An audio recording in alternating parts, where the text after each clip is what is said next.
Guys, welcome to our YouTube channel സമൃദ്ധായി official. അപ്പോൾ ഞാൻ ഇന്ന് വന്നിരിക്കുന്നത് ഞങ്ങൾ എന്നൊരു ടെമ്പിളിൽ പോവാണ്. ശോചാനിക്കര ടെമ്പിളിൽ ഞങ്ങൾക്ക് ഇന്നൊരു കല്യാണമുണ്ട്. ഞങ്ങൾ അങ്ങോട്ട് പോവാണ്. അപ്പോൾ കുറേ നാൾക്ക് ശേഷമാണ് ഇപ്പോൾ ഞാൻ വീണ്ടും ഒരു ഷോർട്സ് എടുക്കുന്നത്. ഞാൻ കഴിഞ്ഞ വർഷമാണ് എടുത്ത് വെച്ച് നിർത്താൻ കാരണം എന്ന് പറഞ്ഞാൽ അമ്മയുടെ ഫോണിൽ ഹാങ് ഉണ്ടായിരുന്നു. അപ്പോൾ എഡിറ്റിംഗ് പ്രോബ്ലംസ് ഒക്കെ ഉള്ളതുകൊണ്ടാണ് ഞാൻ നിർത്തിയത്.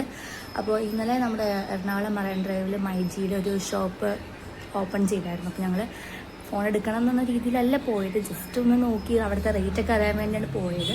പക്ഷേ അവിടെ ചെന്നപ്പോഴത്തേക്ക് ഒരു ആഗ്രഹം, ഒരു ഫോൺ അങ്ങനെ എടുത്താലോ എന്നൊരാഗ്രഹം തോന്നി ഞങ്ങളൊരു ഫോൺ എടുത്തു. ഇപ്പം ഞാൻ ആ ഫോണിലാണ് ഇപ്പം ഞാൻ നിങ്ങളോട് സംസാരിക്കുന്നത്. നല്ല ക്ലാരിറ്റി ആയിട്ടുള്ള ഫോൺ ആയതുകൊണ്ട് അപ്പോൾ ഞാൻ വിചാരിച്ചു ടെമ്പിളിൽ പോകണല്ലേ, അപ്പോൾ ഒരു വീഡിയോ എടുക്കുകയാണ്. അപ്പോൾ ഞങ്ങൾക്കൊന്നൊരു കല്യാണം ഉണ്ടായിരുന്നു. അപ്പോൾ ഞങ്ങൾ അങ്ങോട്ട് പോവാണ്. പോണ വിശേഷങ്ങൾ ഞാൻ വഴിയെ കാണിച്ചു തരാം. ബൈ. അങ്ങനെ ഞങ്ങൾ പോകാൻ ഇറങ്ങി കേട്ടോ ഗൈസ്. അപ്പോൾ ഞങ്ങൾക്കൊരു ടെൻഷൻ ഉണ്ടായിരുന്നു. ഞങ്ങൾ ഇറങ്ങിയപ്പോൾ തന്നെ 12 മണിയായി. 12-നും 12:30 മുഹൂർത്തം. അപ്പോൾ നല്ല ടെൻഷൻ ഉണ്ടായിരുന്നു പോണ വഴി, അവിടെ കല്യാണത്തിന് മുമ്പ് എത്തോ ഇല്ലേന്ന്. അപ്പോൾ ഒരിടത്ത് ഇറക്കി ഞങ്ങൾ ഫാമിലിയായിട്ട് ഒരു ഗ്ലോസ് ഒക്കെ എടുത്തായിരുന്നു. ഞങ്ങൾക്ക് ATM കയറേണ്ട ആവശ്യമുള്ളതുകൊണ്ട് ഞങ്ങൾ ATM കയറിയിട്ടാണ് പോയത്. അപ്പോൾ അവിടെയും ഒരു 5 മിനിറ്റ് ലേറ്റ് ആയിട്ടുണ്ട്. അപ്പോൾ വീണ്ടും ടെൻഷൻ കൂടി, ഇനി അവിടെ എത്തുമ്പോൾ വൈകുമോ എന്നുള്ളൊരു പേടി ഉണ്ടായിരുന്നു. പിന്നെ അവസാനം ഞങ്ങൾ അവിടെ അമ്പലത്തിലെത്തി കേട്ടോ. പിന്നെ ഈ അമ്പലം അറിയാണ്ടിരിക്കാൻ ആരും ഉണ്ടാവില്ല, കാരണം നല്ല ഫേമസ് ആയിട്ടുള്ള അമ്പലമല്ലേ. അപ്പോൾ എല്ലാവർക്കും അറിയാൻ പറ്റും ഈ അമ്പലം. ചോറ്റാനിക്കര എന്ന് പറഞ്ഞാൽ തന്നെ നല്ല ഫേമസ് അമ്പലമാണ്. നമുക്ക് അവിടെ പോകുമ്പോഴൊരു ശാന്തിയും സമാധാനം നമുക്ക് കിട്ടും. എല്ലാവർക്കും അവിടെ പോയി മസ്റ്റായിട്ട് നിങ്ങളൊന്ന് പ്രാർത്ഥിക്കണം കേട്ടോ. പിന്നെ ചോറ്റാനിക്കര അമ്മേനെ വിളിച്ചാൽ എന്ത് കാര്യം നടക്കുമെന്നാണല്ലോ. ഞങ്ങളവിടെ പോയി സമാധാനത്തോടെ പ്രാർത്ഥിച്ചു. പക്ഷേ കല്യാണം ഞങ്ങളുടെ നല്ല സമയമുണ്ട്, കല്യാണം കഴിഞ്ഞിട്ടുണ്ടായിരുന്നു. പക്ഷേ കുഴപ്പമുണ്ടായിരുന്നില്ല, നമുക്ക് മെയിൻ പ്രാർത്ഥനയാണല്ലോ. പിന്നെ ഇത് സൺഡേ ആയതുകൊണ്ട് നല്ല തിരക്കും ഉണ്ടായിരുന്നു. അതുകൊണ്ട് ഞങ്ങൾക്ക് ഉള്ളിൽ കയറാൻ പറ്റില്ല. ഞങ്ങൾ പുറത്തു നിന്ന് തൊഴുതിട്ട് ബാക്കിയുള്ള അമ്പലത്തിലൊക്കെ കയറാനായിട്ട് പോയേക്കുമായിരുന്നു. പിന്നെ കല്യാണച്ചക്കനും കല്യാണപ്പെണ്ണും ആണെങ്കിൽ നല്ല തിരക്കിലായിരുന്നു. ഇവരാട്ടോ കല്യാണച്ചക്കനും കല്യാണപ്പെണ്ണും അവരുടെ ഫോട്ടോഷൂട്ടിൻ്റെയൊക്കെ നല്ല തിരക്കിലായിരുന്നു. അതുകൊണ്ട് ഞങ്ങൾ ആ സമയത്ത് അവരുടെ അടുത്ത് മിണ്ടാനോ സംസാരിക്കാനോ ഒന്നും പോയില്ല. ഞങ്ങൾ അത്രയും സമയം വൈകുമല്ലോ. അപ്പുറത്തൊക്കെ നട അടയ്ക്കാറാവണതിന് മുമ്പ് തൊട്ടപ്പുറത്തൊക്കെ അമ്പലത്തിലൊന്ന് പോയി പ്രാർത്ഥിച്ചിട്ട് വരാമെന്നും പറഞ്ഞ് അങ്ങോട്ട് പോയേക്കുമായിരുന്നു.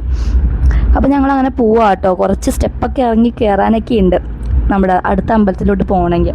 ഞങ്ങളങ്ങ് പൊയ്ക്കൊണ്ടിരിക്കുകയാണ്. സായുവിനാണെങ്കിൽ അച്ഛൻ്റെ അമ്മയുടെ കൈ പിടിച്ചല്ലാണ്ട് അവൾ നടക്കില്ല. അവൾക്ക് എന്നെ മുന്നിലെത്തണം എന്നുള്ള ഒരു ഇതായിരുന്നു. അവൾ കണ്ടോ ഓടിപ്പോണുണ്ടോ, അവൾക്ക് എപ്പോഴും മുന്നിലെത്തണം, ആ ഒരു രീതിയായിരുന്നു അവളുടെ രീതി. ഞങ്ങളെയൊക്കെ ബാക്കിലാക്കിയിട്ട് അവൾ അങ്ങോട്ട് ഫ്രണ്ടിൽ പോവുകയാണ്.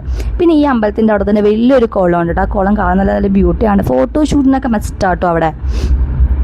ആ പിങ്ക് ഡ്രസ്സ് ഇട്ട് ഓടിപ്പോണുണ്ടോ, അതാട്ടോ എൻ്റെ അനിയത്തി സായു. അവൾക്ക് തന്നെ ഫസ്റ്റ് എത്തണം, ഞാൻ പറഞ്ഞില്ല, അവൾക്ക് തന്നെ ഫസ്റ്റ് എത്തണ രീതിയിലാണ് അവൾ ഏറ്റവും പോയത്. പിന്നെ അതിൻ്റെ ഞങ്ങൾ ചന്ദനമൊക്കെ തൊട്ടു കേട്ടോ. അവിടെ മഞ്ഞ ചന്ദനം ഉണ്ടായിരുന്നു. ഓരോ അമ്പലത്തിൽ കയറുമ്പോൾ ഓരോ ചന്ദനമായിരിക്കുമല്ലോ. ആ നെറ്റിൽ ചന്ദനം കൊണ്ട് നിറഞ്ഞിരിക്കുമായിരുന്നു. പിന്നെ അവസാനം അവിടെ അമ്പലത്തിലൊക്കെ കയറി തൊഴുതു, തീർത്ഥമൊക്കെ വാങ്ങിച്ചു കുടിച്ചു. പിന്നെ അവിടെ ഒരു ആൽമരം ഉണ്ടായിരുന്നു.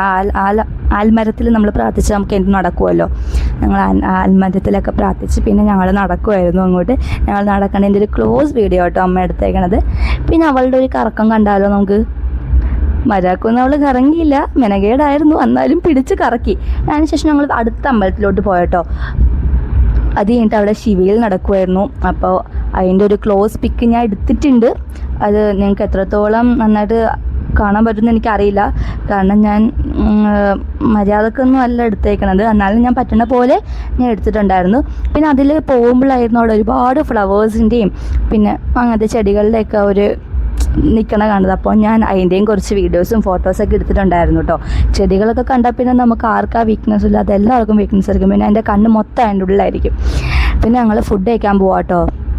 കുറച്ച് നടക്കണം, അങ്ങോട്ട് പോയാലേ ഫുഡ് കഴിക്കാൻ പറ്റത്തുള്ളൂ. ഒരു ഹോട്ടലല്ല, ഒരു ലക്ഷ്മി റെസിഡൻസി എന്ന് പറഞ്ഞൊരു ഹോട്ടലിലായിരുന്നു നമുക്ക് ഊണ് അവർ റെഡിയാക്കിയിട്ടുണ്ടായിരുന്നത്. ഞങ്ങൾ അങ്ങോട്ട് പോകാൻ നല്ല വിശപ്പുണ്ടാവുകൊണ്ട് ഞങ്ങൾ വേഗം തന്നെ എത്തിയിട്ടോ. ഇതാണ് അതിൻ്റെ ഉള്ളിലാണ് നമുക്ക് ഫുഡ് കൊടുക്കുന്നത്. ലക്ഷ്മി റെസിഡൻസി എന്നാണ് പേര്. ഞങ്ങൾക്ക് ചെന്നപ്പോൾ തന്നെ വെൽക്കം ഡ്രിങ്ക് ഒക്കെ കിട്ടിയായിരുന്നു. ഞങ്ങൾ അതൊക്കെ കുടിച്ചു. അത് കുടിച്ചപ്പോഴേ ഒരു ആശ്വാസം ഉണ്ടായിരുന്നു. നിങ്ങൾക്ക് എൻ്റെ മുഖം കണ്ടാലേ അറിയാം.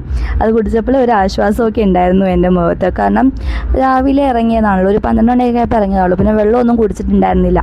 അപ്പോൾ അത് കുടിച്ചപ്പോൾ തന്നെ ഒരു സമാധാനം ഉണ്ടായിരുന്നു. ചെന്നപ്പോൾ തന്നെ ഞങ്ങൾക്ക് ആദ്യം തന്നെ സീറ്റും കിട്ടി, കാരണം അത്ര തിരക്കുണ്ടായിരുന്നില്ല. അതുകൊണ്ട് ഞങ്ങൾ പെട്ടെന്ന് തന്നെ ഇരുന്നു. തൊട്ടപ്പുറത്ത് ഇരുന്ന് ഞങ്ങളുടെ അവിടുത്തെ അയൽവക്കക്കാർ, ഞങ്ങളുടെ നെയ്ബേഴ്സൊക്കെ ഇരുന്ന് കഴിക്കുന്നുണ്ടായിരുന്നു കേട്ടോ. അപ്പോൾ ഞങ്ങൾ അതിൻ്റെ തൊട്ടപ്പുറത്ത് ഇരുന്ന് ഞങ്ങളും അവിടെ കഴിക്കാൻ തുടങ്ങി. കുഴപ്പമുണ്ടായിരുന്നില്ല, അടിപൊളി ഫുഡായിരുന്നു. നമ്മുടെ സദ്യ അറിയാലോ, സദ്യയൊക്കെ നമ്മൾ ആരും മസ്റ്റായിട്ട് തിന്നുമല്ലോ, ആരും പാഴായി കളയാറില്ലല്ലോ. എവിടെ കല്യാണം ഉണ്ടെങ്കിൽ സദ്യ മസ്റ്റാണല്ലോ. ഞാൻ കഴിച്ചു, നല്ല ടേസ്റ്റ് ഉണ്ടായിരുന്നു, എനിക്കിഷ്ടപ്പെട്ടു. ഞാൻ വിചാരിച്ചു പായസം പരിപ്പായിരിക്കുമെന്ന്, പക്ഷേ പാലട ഉണ്ടായിരുന്നു. എൻ്റെ ഫേവറേറ്റ് പാലടയാണ്. അപ്പോൾ ഞാൻ പാലട ആട്ടോ കഴിച്ചത്. എനിക്ക് ഇഷ്ടമുള്ള സംഭവം പാലടയാണ്. ഞാൻ പരിപ്പ് അങ്ങനെ കഴിക്കാറില്ല. പിന്നെ ഗോതമ്പ് ഉണ്ടായിരുന്നു, ഗോതമ്പ് ഞാൻ പക്ഷേ ട്രൈ ചെയ്തില്ല. പാലുള്ളതുകൊണ്ട് ഞാൻ വേറൊന്നും ട്രൈ ചെയ്യാൻ പോയില്ല, അത് തന്നെ ട്രൈ ചെയ്തു. പിന്നെ ചെക്കനും പെണ്ണായിട്ടൊക്കെ ഒന്ന് സംസാരിച്ചു. ഇപ്പോഴാണ് അവരായിട്ട് സംസാരിക്കാൻ ഒരു സമയം കിട്ടിയത്. കാരണം നേരത്തെ ഞാൻ പറഞ്ഞല്ലോ, അവർ ഫോട്ടോഷൂട്ട് ചെയ്യായതുകൊണ്ട് എപ്പോഴാണ് സമയം കിട്ടിയത്. പിന്നെ അവരോടൊക്കെ യാത്ര പറഞ്ഞ് ഞങ്ങൾ ഇറങ്ങി. അപ്പം തന്നെ ഒരു 1 o'clock ആയിട്ടുണ്ടായിരുന്നു. പിന്നെ വീട്ടിലെത്തണമല്ലോ, അവിടെ നിന്ന് വരുമ്പോൾ തന്നെ ഒരു ഹാഫ് അവർ എടുക്കുമെന്ന് തോന്നുന്നു, 1 മണിക്കൂർ എടുക്കുമെന്ന് തോന്നുന്നു വീട്ടിലെത്താനായിട്ട്. പിന്നെ ഞങ്ങൾ അവിടെ നിന്ന് ഇറങ്ങി. ഞങ്ങൾ പൊയ്ക്കൊണ്ടിരിക്കുക കേട്ടോ വീട്ടിലോട്ട്. പിന്നെ ഞാൻ പറയണ സമയത്തൊക്കെ ചില മിസ്റ്റേക്സൊക്കെ ഉണ്ടാവും, അതൊക്കെ നിങ്ങൾ ക്ഷമിക്കണം കേട്ടോ. ഞാൻ അത്ര വലിയ പ്രോ ഒന്നും അല്ല എഡിറ്റിങ്ങിനൊന്നും. ലാസ്റ്റ് ഞങ്ങൾ വീട്ടിലെത്തി. പിന്നെ സദ്യ കഴിച്ച് വയറൊക്കെ ഫില്ലായി വന്നിരിക്കുകയാണ്. ഇനി ഒന്ന് കിടന്നുറങ്ങണം. Thanks for watching video. By.